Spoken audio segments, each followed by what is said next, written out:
falar hoje é começar com Agostinho de Hipona, também conhecido como Santo Agostinho. Eu vou trabalhar como Agostinho porque o termo santo é um termo que volta diretamente à teologia, a uma religiosidade, que não é esse nosso objetivo. Ele é um filósofo importantíssimo da Idade Média, ele está no iniciozinho da Idade Média, por volta do ano 300 e pouco, e aí vai ter isso na aula que eu vou colocar aí para vocês.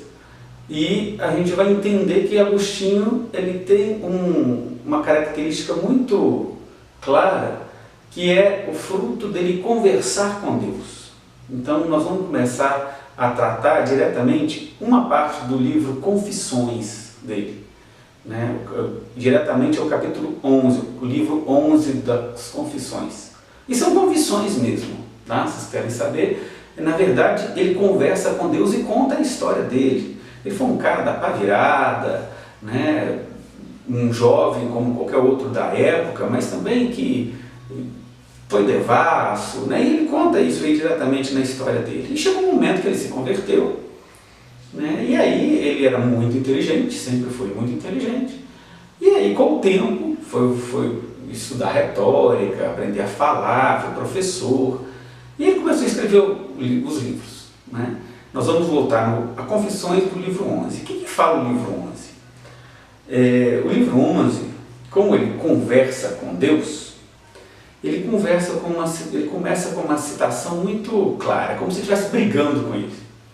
Olha, Senhor, com muito respeito, Senhor, por que é que você sabe tudo e eu não sei nada? Não se esqueça que Agostinho, ser o padre da igreja, numa área da patrística, o início da organização da igreja, logo depois do iníciozinho da Idade Média, eles procuravam toda a explicação na Bíblia.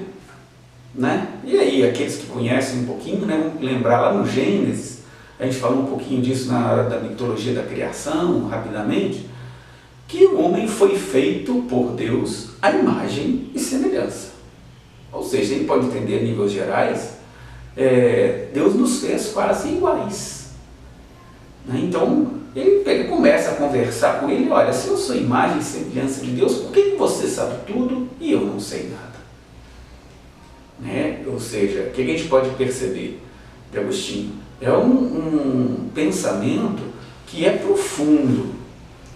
E ele vai caminhando esse pensamento, né? Até chegar, isso aí começa no livro 10. No livro 11 ele começa o seguinte, olha, eu gostaria de saber o que é o tempo. Né? Faça essa pergunta para você, o que é o tempo? Eu acho que você entendeu o que eu estou perguntando. Você deve estar aí pensando em relógio, cronômetro, né? A passagem do tempo, a gente cresce, nasce, vive, morre. É esse tempo mesmo. Mas tenta explicar ele. E Agostinho é muito sincero. Ele coloca lá, olha, quando você me fala o que é o tempo, eu até sei. Mas quando eu tenho que te explicar, eu já não sei mais. Não é verdade? E isso aí deixa ele encafifado de um dia que eu vou entender o tempo. Né? Será que Deus sabe o que é o tempo? E o que é o tempo para nós? Né? Esse vai ser o nosso exercício. Tá? Lembra? O objetivo nosso é filosofia para aprender a viver. Então, o tempo é uma coisa que nos interfere muito. Né? Afinal de contas, todos nós já estamos fadados à mortalidade. O tempo nos consome. Então, entender o tempo é entender um pouquinho o que a gente é também. Vamos entender o tempo. Né? Será que tem um jeito de medir o tempo? Você deve ter pensado, é claro. Né? É claro que tem um jeito de medir o tempo. Está pensando em relógio, minutos, segundos. Mas não vamos pegar uma medida de precisão, não. Vamos pegar uma situação que o tempo seria dotado de instantes. Agostinho puxa isso lá de Aristóteles, lá da Grécia Antiga, né? Que também Aristóteles já começou a pensar um pouquinho na situação do tempo. Então o tempo seria dotado de instantes. Né? Vamos pegar uma situação, vamos dizer o seguinte, instante seria como essa tampinha aqui. Okay? Esse é o meu instante, o agora, meu presente. Opa, já passou. Opa, chegou um novo instante, presente. Opa, já passou. Você está me entendendo? Vamos reparar o seguinte: o meu presente, ele existe agora, mas em seguida ele deixa de ser, ele vira passado, certo? Então, se eu tenho um instante presente agora, né, ele está aqui, em seguida ele é substituído, ele vira passado, e agora eu tenho um novo presente, que novamente ele chega e vira passado, e eu tenho um novo presente. Ok? Legal, né? Eu tenho uma situação de que o meu presente, ele existe para deixar de ser, e ele vira passado. Tranquilo, né? Esse pensamento é o fácil. Então, mas vamos pensar e vamos caminhar com Agostinho. Bom, então o que é o passado? Não, o passado é o presente que já passou. Tudo bem, perfeito. O passado é o presente que já passou, que é o seu presente, que é o meu presente, que é diferente de cada um aqui porque é um presente único e pessoal. Legal? Guarde isso. É um presente único e pessoal. Então esse presente que agora deixou de ser, vem um novo presente, ele virou passado. Qual que é a pergunta que a gente tem que fazer? Em que momento o passado existe? Vamos lá de novo. Em que momento o passado existe? Aí você vai pensar um pouquinho e vai perceber que o presente, o passado existe no meu presente, quando eu faço memória daquilo que passou. Vamos lá de novo? O meu passado existe quando eu, no meu presente, o agora, eu lembrar o que já passou. Ok? Então o passado também não existe. Ele existe no meu presente quando eu me lembro dele. E aí tem uma explicação muito clara. Lembra que o passado é memória e é memória de cada um? Ok? Então, se eu só consigo rememorar no presente aquilo que já passou, eu não posso mudar o que passou. Eu não posso lembrar daquilo que não existe mais. Então, eu não posso mudar o passado. Então, opa, ficou diferente, né? Houve um problema técnico, a gente volta de onde a gente estava. Então, o que acontece? Não é possível a gente voltar no passado, porque o passado é pessoal, né? Você tem o seu passado. Embora você está vendo agora esse vídeo, por exemplo, tem uma outra pessoa vendo, ela vai ver da maneira dela. Não existe um passado completo de todo mundo, né? Cada um vai ter a sua perspectiva. Então, se você fosse voltar no passado, você voltaria na sua perspectiva, não na perspectiva do outro, né? Ia ser bem complicado. Então, a primeira característica é a gente não pode voltar ao passado. Bom, essa não é o grande problema. Então, o que a gente pode... Vamos resumir. O presente, ok? É o agora, ok? É o agora. Ele vai deixando de ser, outro assumindo, e ele vira passado. O passado existe quando eu, no presente, me lembro daquilo que já passou, ok? Então existe um passado que é existente no presente. Quando eu esqueço, o passado já deixou de existir, certinho? E o futuro? O que é? Porque olha só, se eu estou com esse presente aqui, ele deixa de ser. E um item que não era, veio chegando e passou a ser presente. O que estava no futuro, que também não é, não existe ainda, vem chegando até o meu momento presente. assume o lugar do presente e rapidamente ele vira passado, para ser substituído por um novo futuro que virou presente, que imediatamente já virou passado. Então o futuro é aquilo que ainda não é.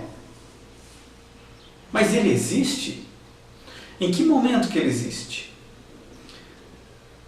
Para pensar. Em que momento o futuro existe? Vai ter alguém pensando aí, como já aconteceu na sala,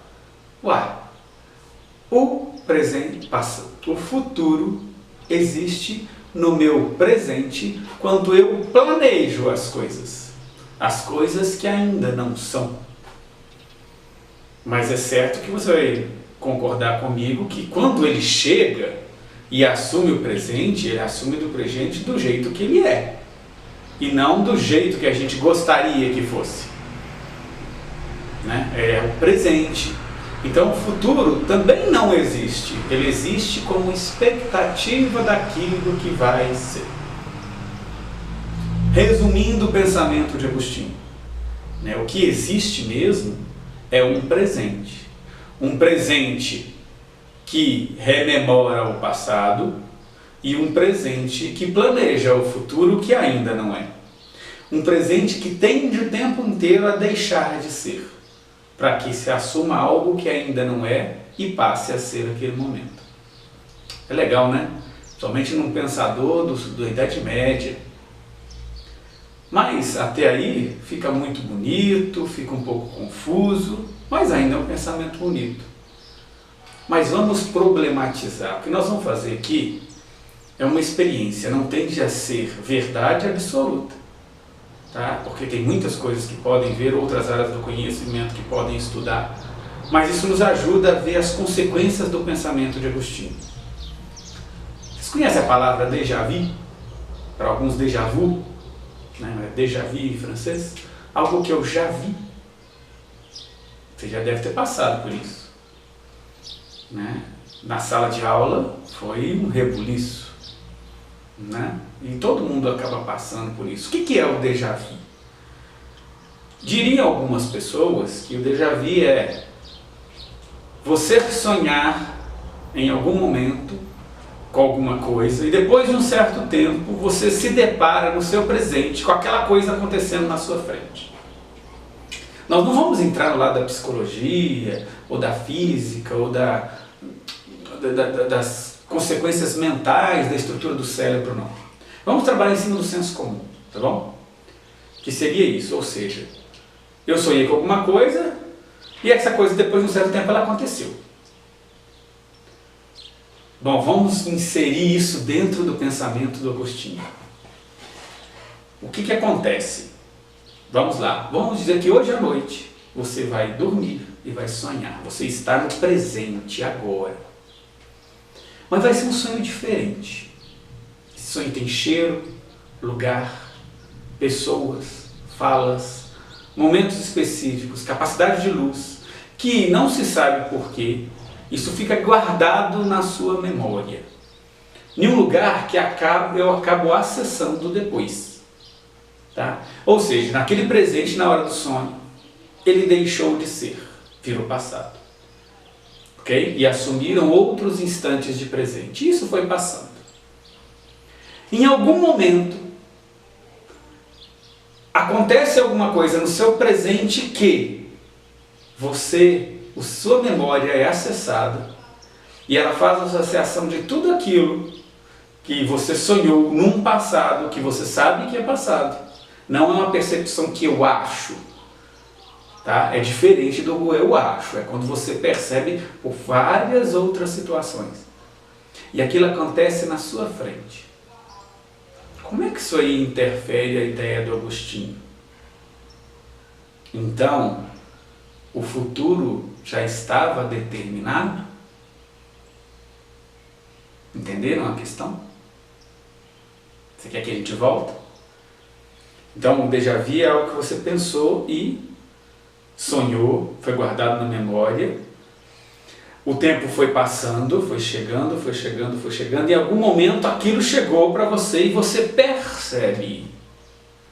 com todos os seus sentidos, que aquilo está acontecendo a partir de uma memória já pré-existente. Né? Alguns vão dizer, isso foi visão, foi evidência, não vamos entrar nessa. Okay? Mas está acontecendo agora, e você está vendo e identificando. A pergunta que se faz é, então peraí, o futuro já estava determinado? Lembra que o futuro ainda não é, ele está vindo a ser? Mas espera aí, se eu sonhei em algum momento, isso foi guardado na minha memória, e isso está me remetendo a algo que ainda não é, pressupõe que, pelo menos algo não deveria ser, mas aparentemente é. Isso não é uma outra forma de destino? Complicado, né?